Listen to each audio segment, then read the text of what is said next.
Welcome to Charged Up Studio Live, where small business owners get charged up for success. Are you a small business owner? Do you find yourself struggling through the many responsibilities that come with the title entrepreneur?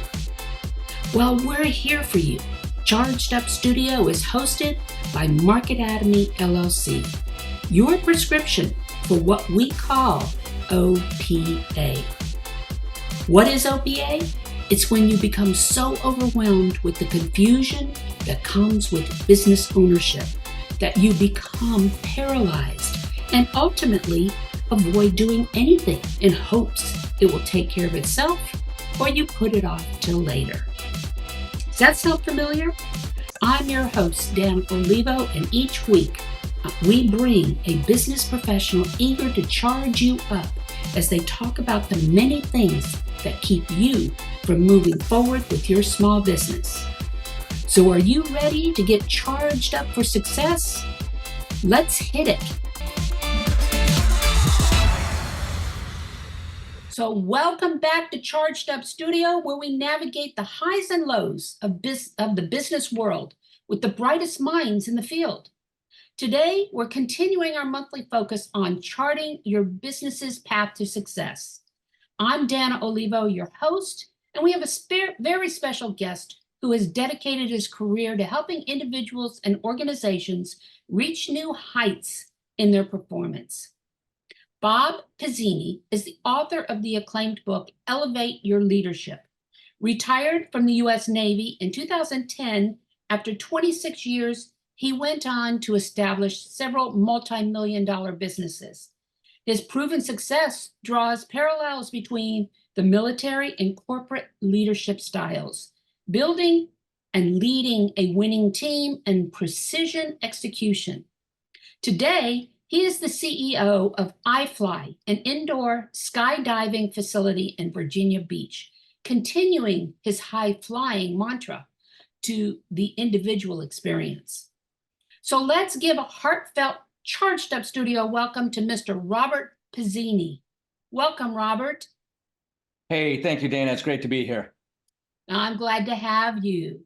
So before we get started, I always kick off our podcast session with one question designed to give our audience a little insight into who you are. So are you ready? Okay.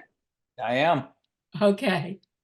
If you could go back in time and give your young self some solid advice, what advice would you give him, and at what age? Two answers. There are two pieces of advice. One is somewhere around the age of 5th grade or 6th grade. I think that's 12 or 13 years old. The advice would be pay attention to how you treat your body, what you eat, how you exercise, how you hydrate. Pay attention to all those aspects of physical health at a young age. Learn that and pay attention to it at a young age. That would be the first thing. And then the second thing would be a good teammate. Think about it and strive to be a good teammate, regardless of what group it is you're associated with. Focus on being a good teammate within that group. And that's so critical right now, especially because of the fact that a lot of us are working virtually, and it's very easy to get within ourselves, to rely on ourselves for decision making, and also just to, keep moving forward. And unfortunately, that's not the way business is. I know in college, when I went to college, it was all about communication and teamwork. And every single class I took emphasized that. And if I didn't know that, I went to Toastmasters to learn a lot of what I needed to know. So anyway, That's right. let's we should learn all that in 5th grade. Exactly. I fully agree with you. So let's get started on, our conversation. So first, can you tell us a bit about your background and what inspired you to write your book, Elevate Your Leadership? Sure. So briefly, I grew up watching the undersea world of Jacques Cousteau, and I was fascinated with the underwater realm.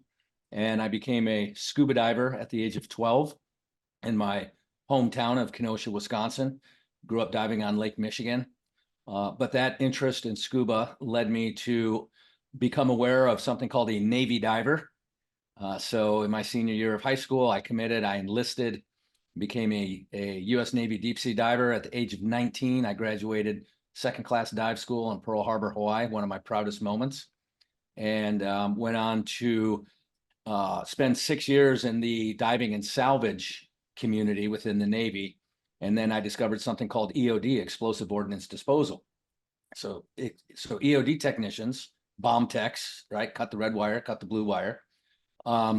We're divers, we're Navy divers as well, but we have a very specific mission of searching for, locating, identifying, and disarming or rendering safe or disposing of or detonating various explosives of all types: chemical, radiological, biological, nuclear, conventional explosive, anything that presents any type of explosive hazard to life or property. So I did that for 20 years in the military, including a deployment to Iraq, and just an incredible career, incredible teammates, incredible teams. And when I retired, I had all this experience in being on a team, leading a team, putting a team together, disbanding a team, all these different things that happen in Navy special operations. And but I also had this idea that an indoor skydiving facility in Virginia Beach would be perfect because we do a lot of military training. Part of our what's called mobility skills are military free fall. So we jump out of airplanes, we deploy a parachute, and we parachute or fly the canopy to wherever it is we're trying to get to. But for the free fall portion of that skydive, you're flying through the air at 120 miles an hour or so.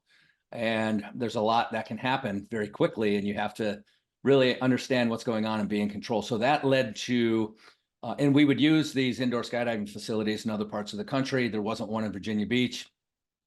I retired from active duty. I got serious about learning how to spell the word business and try and bring this technology to Virginia Beach.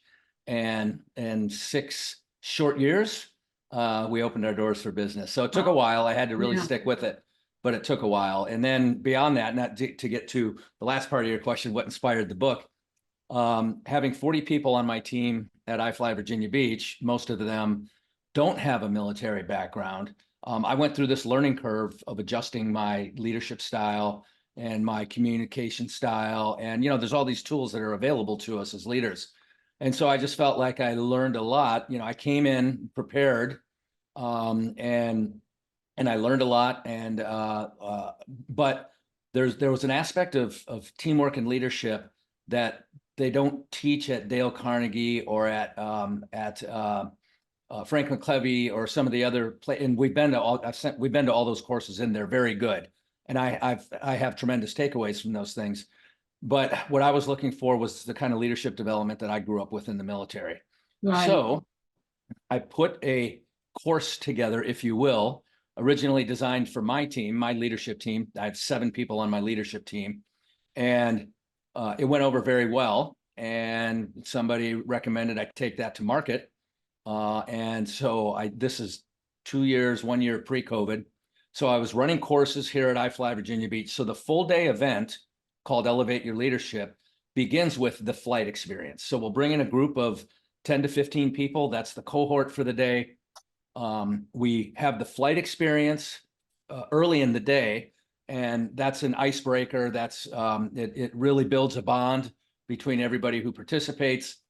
And for a lot of people, there's some anxiety. So you're facing a fear, you're getting outside of your comfort zone.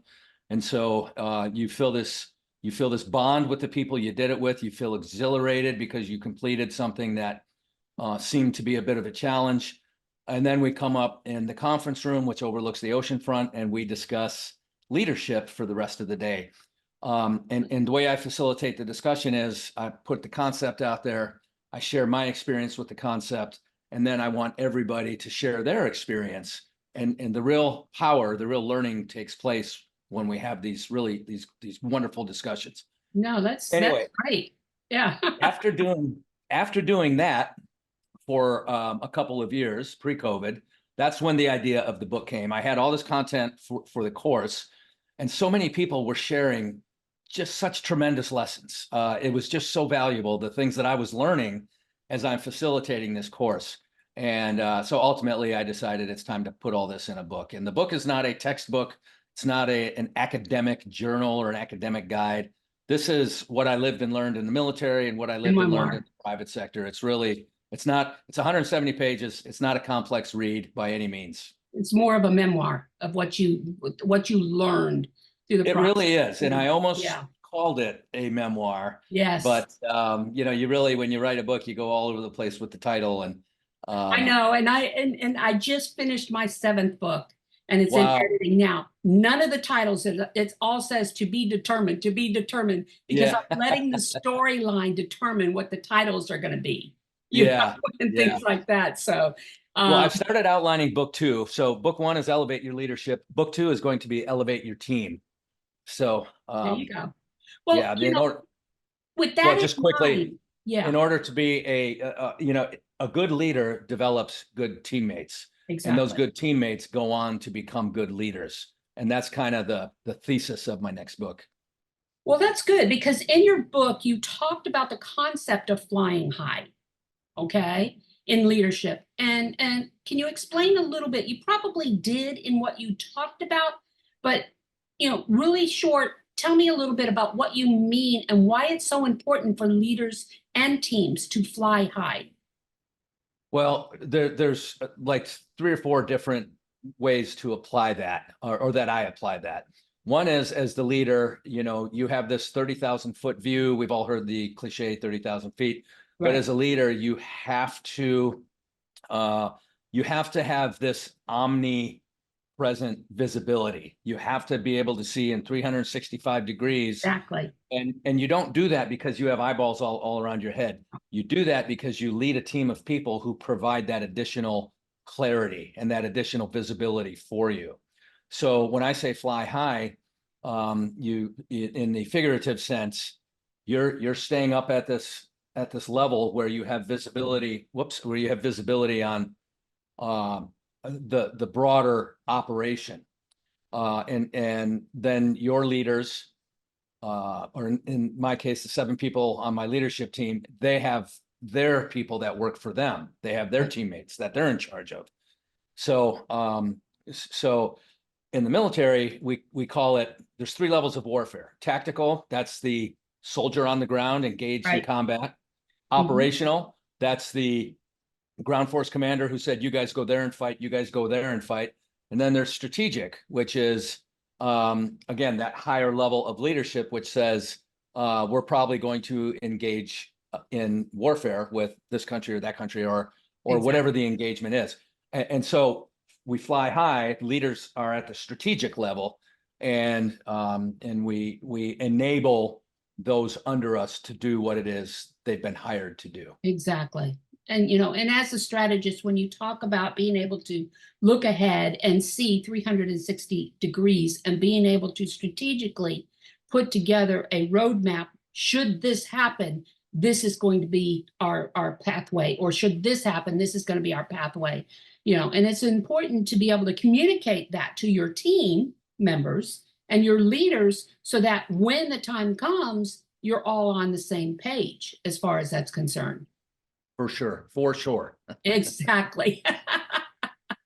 Exactly. So, coming out of the military, and I've run into this a lot with my clients who are military moving into private enterprise, okay? There is a language difference between military and private, okay?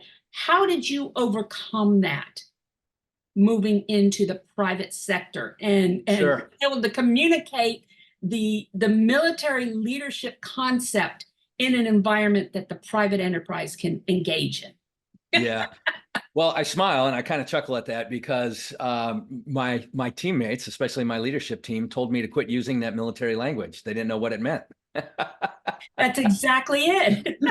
And rather than me make them learn my military jargon, if you will, I very simply said yes to their request. And, I had to slow down a little bit in discussion, and I had to use terms that they would understand. And again, that's what a leader does. I'm going to adapt to them in that case. I'm not going to make them adapt to me. And so that was enlightening, and it was a fun process. It's interesting. Like I said, I work a great deal on the government side as well as the private side because I work with clients who want to break into government procurement and trying to explain to them the acronyms that the government uses on everything. I even have to go do my Google searches all the time. Sometimes, yeah, that's What do right. these terms mean? You guys are Yeah. so used to them, Yeah. Well, what's funny about that? A lot of times we use them, we don't even know what they mean. We're just told that, that's an ANPQS. And it's like, okay, somebody go grab the ANPQS, and nobody knows what it stands Okay, for. what's the ANPQS? So AN is Army Navy. It means that particular tool was designed for the Army and the Navy. And PQS, wow. So there's personal qualification standard. But there's another one, AN, and I forget. As it applies to the AN, I forget. So yeah. No, I run into that on a daily basis, with the people that I work with. So building a high performance team can be a challenging task. We all know that. What are some of the common obstacles or misconceptions that leaders face when trying to achieve this? Sure. One is they expect that team to be a high performing team too quickly. There's a process that a team goes through. The concept is out of the PMI, the PMBOK, the Book of Knowledge for Project Management Institute, and it's 4 phases of team development: forming, storming, norming, and performing. Right. And so if that same group of 6 people are together for a period of time, they will go together as a group, they will go through those 4 phases and arrive at performing.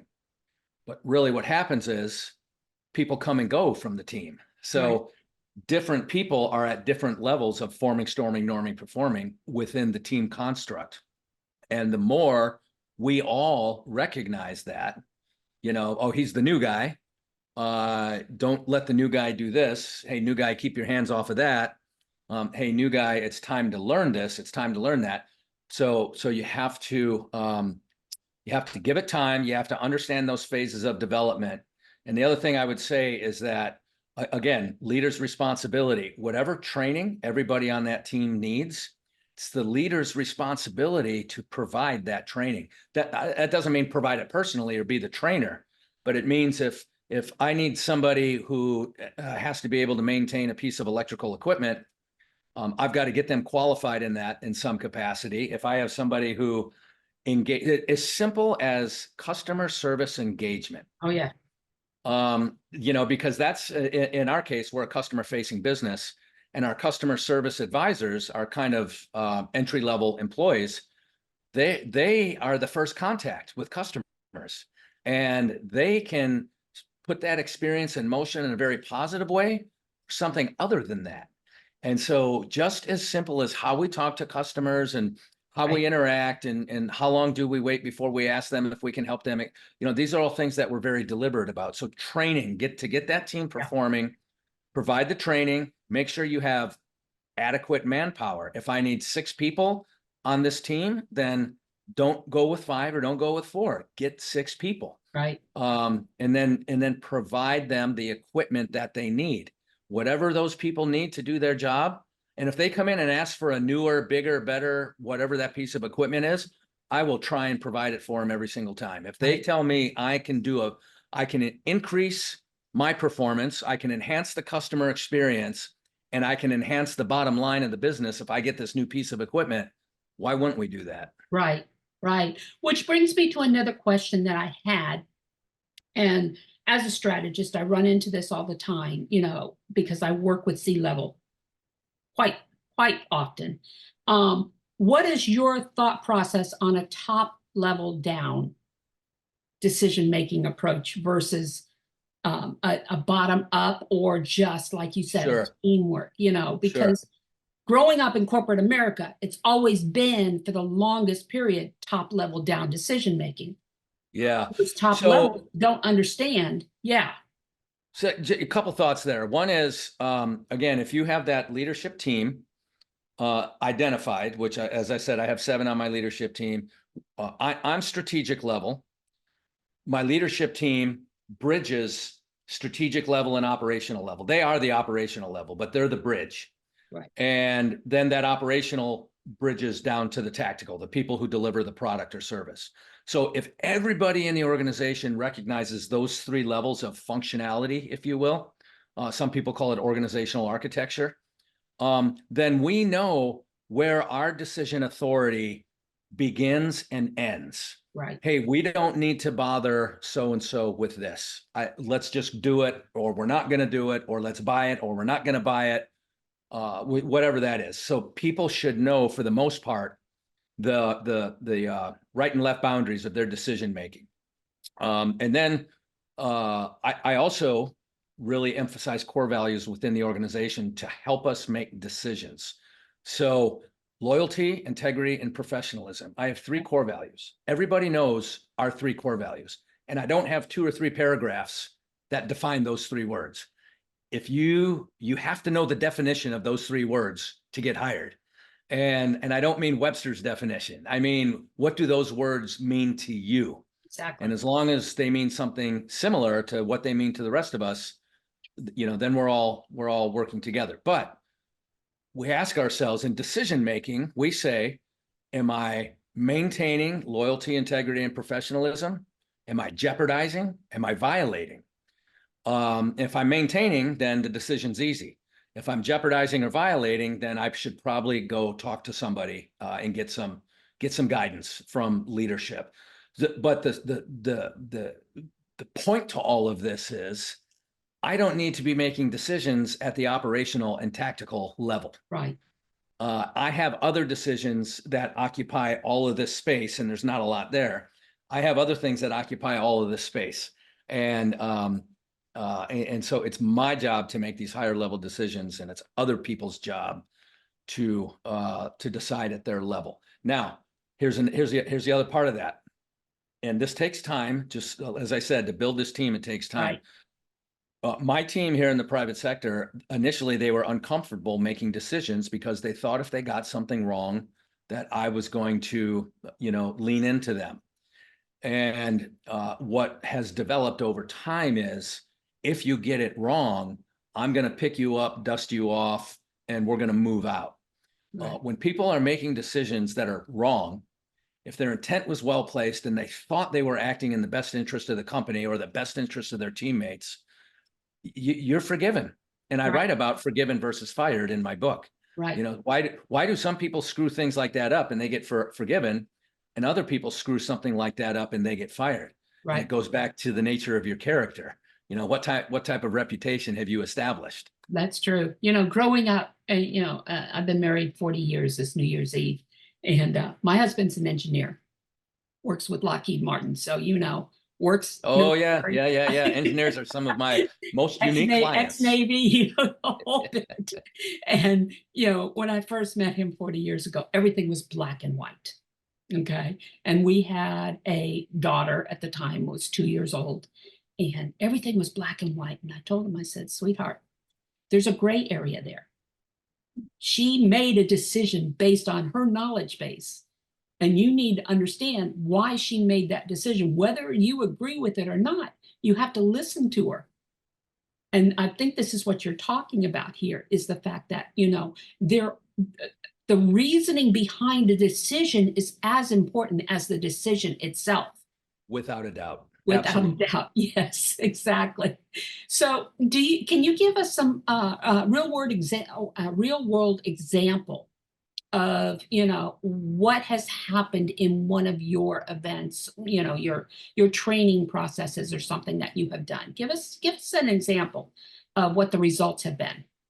Yeah, are you saying like something that somebody shared with the group that I found valuable, or?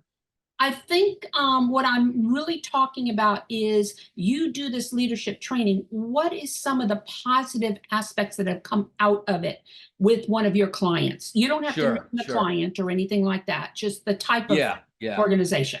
Sure. Yeah. So some of the feedback I've received is one person said, I can breathe. I can go back to my work organization and I can breathe. They said, I literally felt like I couldn't breathe while I was there. So that's and in my discussion, I talk about the physiology of the human being and how it affects us as leaders and as teammates. And I think that was the part that really resonated with this person. They understood rest, hydration, nutrition, exercise, brain and heart health, and Right. lifelong learning. And they were able to go back into an environment that was tense, and they were able to breathe. They were able to not be emotional. They were able to be rational and talk through the situation that in this case they thought was going to be devastating. And they just talked through it with their leader, and they were very pleasantly surprised that the leader accepted, what they were proposing. I'll give one more. Yeah. It's a young lady who's been on a team for quite a while with this company, and other people, a lot of engineers, have come and gone, but some of them didn't go. A lot of them were there forever. Right. And that's and this, I see this with clients actually quite regularly. That person who's been with the company for 30 years, we've always done it this way. We're always going to do it this way. I don't care who you are, where you came from, what school you went to, or what you think we're not doing anything different around here. And yeah, I run into that myself. yeah. And so this wonderful woman was brave and not afraid to, face controversy, but she just didn't have the tools to do it. So we did, and this was a one-on-one coaching. Right. So we did the coaching over a period of about 6 months or so, and the feedback every month was, I've got this guy on board. I've got this guy on board. This guy left the company finally. Right. Thank God. Right. Right. Right. No, you're absolutely right. It brings a story to mind, for one of the last companies that I worked with. And with me, I've always been a very strong individual when it comes to my job, and things like that. And what happened was I was actually doing my job, and they thought I was encroaching in on their own job. And the biggest thing I'm working towards right now is the fact that this was back in 2006, 7, 8, the recession, the one that had hit us pretty hard when the banks messed up and stuff. And I worked within the AEC industry, the architectural engineering and construction industry. Well, in my position, I saw, as a strategist, I saw us competing against maybe 4, 5 different companies within a 60-day period, to competing against 30, 40 different companies. Wow. And my job responsibilities increased exponentially, and they ended up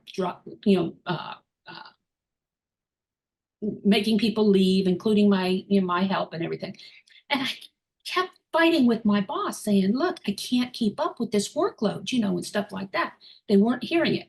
They weren't hearing what I was saying, because the responsibilities were heavy on my, and I talked to my husband here, the engineer. Sure. And he gave me some solid advice. He says, you're talking to men who, they don't care about feelings or emotions. Says you need to approach this as a business. All right, how are you going to approach and express what's going on and how you're feeling right now in numbers, in metrics, and things like that. And once I did that and went in and talked to them, they understood. Whether they did anything was a different story. But where I'm going with this is understanding. It comes to that customer experience. It comes to understanding what the expectations are on the other side. Who are you talking to? All right. When we're talking about a leadership team, what if they are not a fit for the position within that team? What are your suggestions? Yeah. So in my team, my experience, there's been a hiring problem if you have somebody on the team that's not a good fit. Right. And I did that. I'm guilty of that. And I learned from that. So a seasoned leader will be very, very careful, hire slow, fire fast. We've all heard that. but that saying's out there for a reason. So a seasoned leader will be very careful about who they bring on the leadership team. But then once you bring that person on the leadership team, it's your job to lead.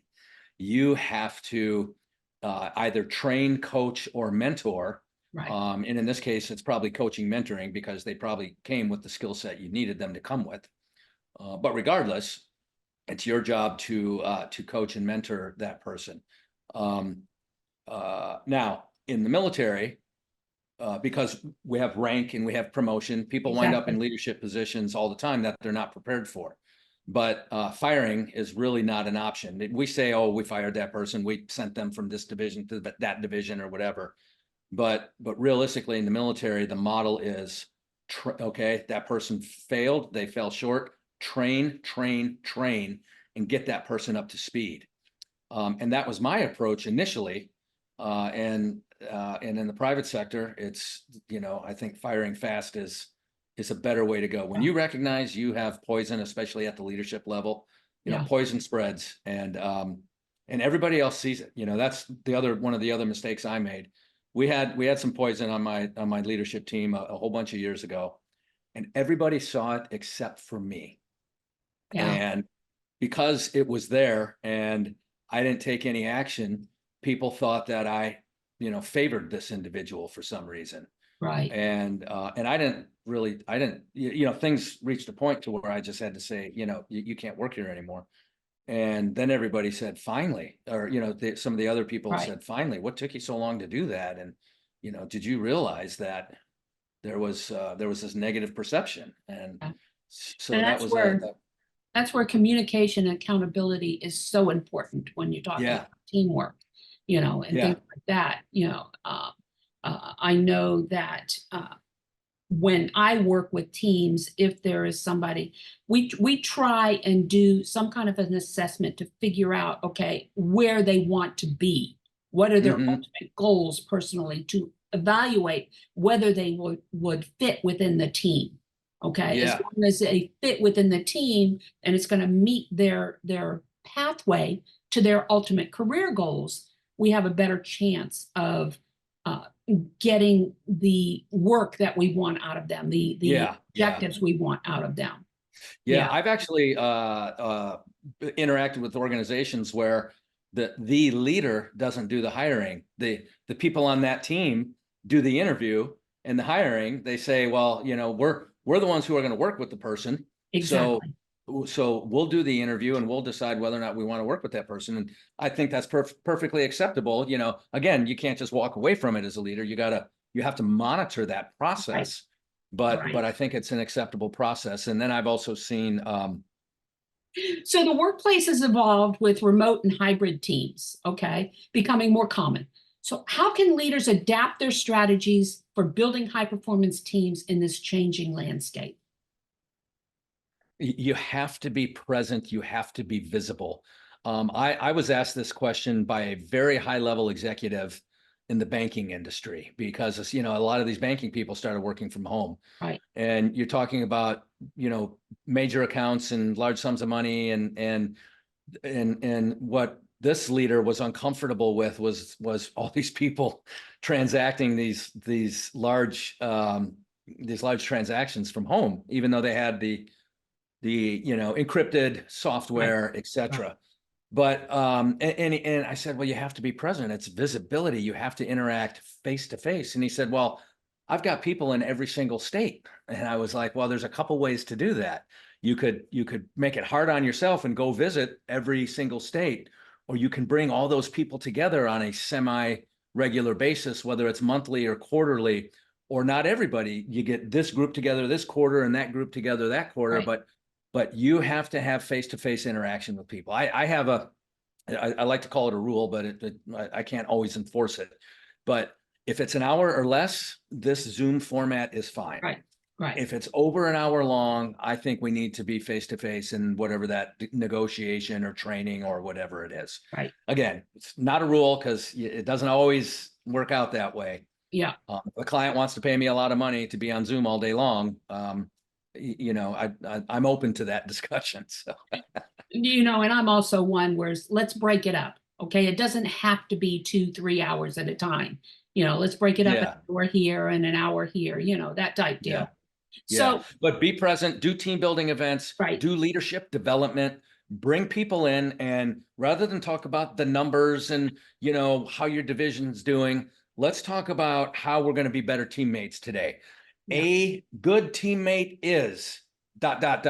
You right, give me an answer, you give me an answer, you give me an answer. A good leader is ...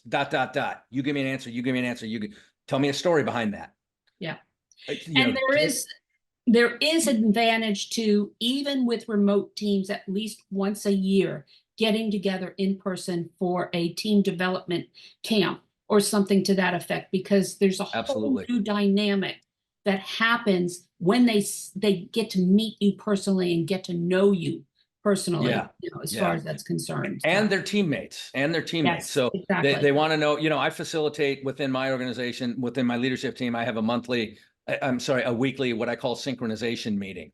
And we all have our KPIs, if you will, even though I hate kind of this KPI driven world, but we all have the areas that we report on. And then we Right, discuss anything else we think we need to discuss. And it's not a meeting to inform the boss. It's a meeting to inform each other. right, And then we interact with each other. And again, that face-to-face interaction and what's dynamic tension, which I write about in the book. right, Somebody says exactly. something and you can say, well, I don't think that's a good idea. I don't think that's going to work. And here's why. You can disagree with people and Agree not to be, disagree. yeah, and not be disagreeable. You can Right, discuss why it's a good idea, bad idea. I like it, I don't like it. But you don't have to, it's not personal. right, And again, that comes from a high performing team, and a key component of a high performing team is this trust, this right, bond. If I screw this up, they're not going to laugh at me. Or they're only going to laugh at me for a second or two, and then they're going to pick me up and dust me off and give me a hug and say, let's try that again. right. Exactly, exactly. So, for our listeners out there, a lot of them are your smaller, businesses, and they're just getting started out and everything. Can you give them some practical tips on how they can start implementing your processes immediately? Sure. A couple of things there. With me, it's always a couple of things. And Yeah, the first thing I would say is you have to have mission, vision, values. You have to have that you printed and have to hanging have on the them. wall Yeah, somewhere. yeah, And don't make it this novel that people can't operationalize. Our mission statement at iFly Virginia Beach: we bring people together through the dream of flight. right, That's it. No explanation behind that. We bring people together through the dream of flight. Everybody on this team, tell me what that means. And it's easy. And I do walk around and ask that question, by the way. And I think that's important for leaders to do. So have a mission, have a vision. A vision is your cardinal direction. It's the right, North Star. It's this thing that's out there that's achievable, that we're all moving towards in the same direction. Have a mission, have a vision, and have those values. And I will tell you those core values. Like I said, I have 3: loyalty, integrity, professionalism. I use those words almost every single day in and around everybody in the organization. And what's even better is when they use those words back to you. yeah, So yeah, they'll use them in supporting a discussion or telling about something that happened. Or if you have a really high level of trust, they will use those words. yeah. I don't want to say against you, but they'll say, boss, really?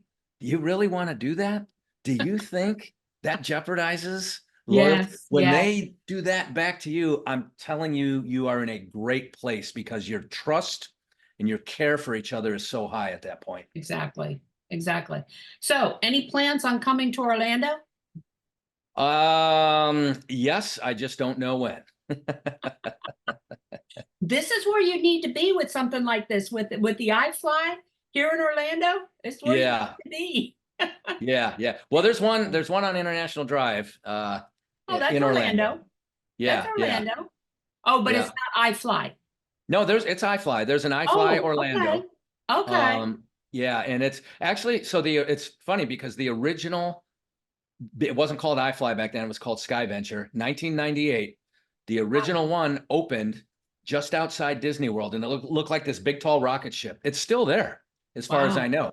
It's not operational, but it's still there. And that was designed by a NASA engineer by the name of Mike Palmer, I live in Virginia Beach. Mike lives up in Poquoson, so he's about 45 minutes north of here. We actually held his retirement in this building to about a year and a half ago. Wow. And it was fast. It was incredible. So, Wow. yeah. Oh, very, very interesting.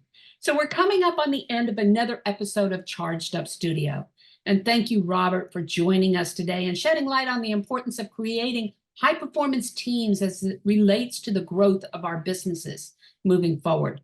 So how can our audience members find out more about you and your book? Do you have any offerings or announcements you want to make to let our audience know? Well, that's what a fortuitous time for you to ask that question. So, Yes. so you can learn way more about me than anybody would want to know at robertpizzini.com. So Robert, Pizzini.com. robertpizzini.com is my website. And I have links to the podcast and to my book and I've got a blog. But regarding the book, if you're a Kindle reader, which I'm not, I tried it and it just doesn't work for me. But if you're a Kindle reader, my book is on sale for 99 cents. I must be crazy to do that. 99 cents. That sale is going to end in about 2 days. So today's Friday. That sale is going to end Christmas Eve. 99 cents if you're a Kindle reader. And if you're not, unfortunately, this is not going to air until January, so we're going to miss that. you are going to miss it. But in that case, there's a hardcover and there's a paperback version, and Yes. those are reasonably priced, affordable. And so robertpizzini.com, and links to the book, everything is there. And you can learn about the offerings, my courses, learn what it's like to bring your team here for a big team event. We have a big event coming up in March 6th through March 9th, a huge event. It's called High Flying Mastermind. We're bringing in a retired Navy SEAL who's a very successful CEO as a keynote speaker. We're bringing in a former Navy Blue Angel as a keynote speaker.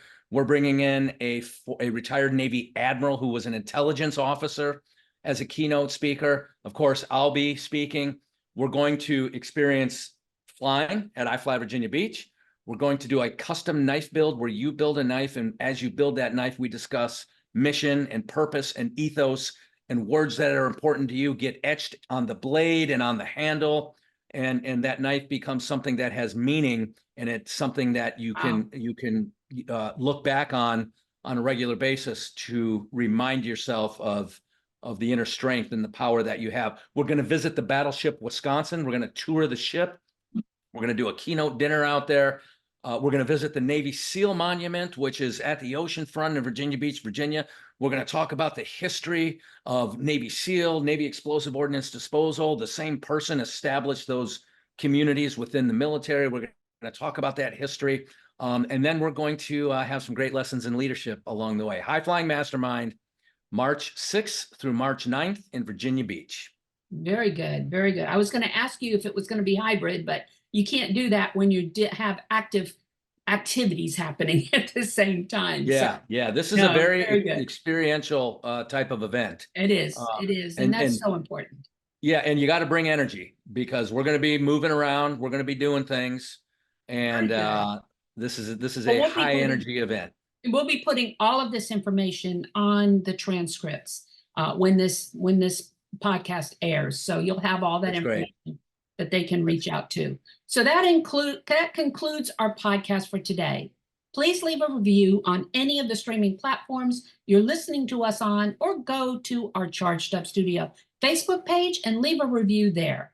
Charged Up Studio is the product of Marketatomy and Marketatomy Academy, the e-learning system designed specifically with the micro business owner in mind.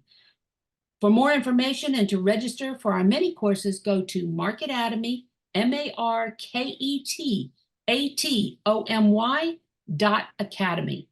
Until next week, when we bring another exciting guest to you, go out and have a charged up week.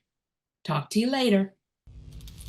You've been listening to Charged Up Studio Live, the podcast with you, the small business owner, in mind, with your host, Dana Olivo. Join us every Tuesday as we bring you valuable tips and insights into many of the topics you don't know about growing a successful business. Please leave us a review on any of the streaming platforms you are listening to, or visit us on the YouTube or Facebook page and leave a review or subscribe so you don't miss another episode. You can also support us through Patreon by visiting our website, chargedupstudio.live, and click on the Patreon link. Until next week, go out and have a charged up week.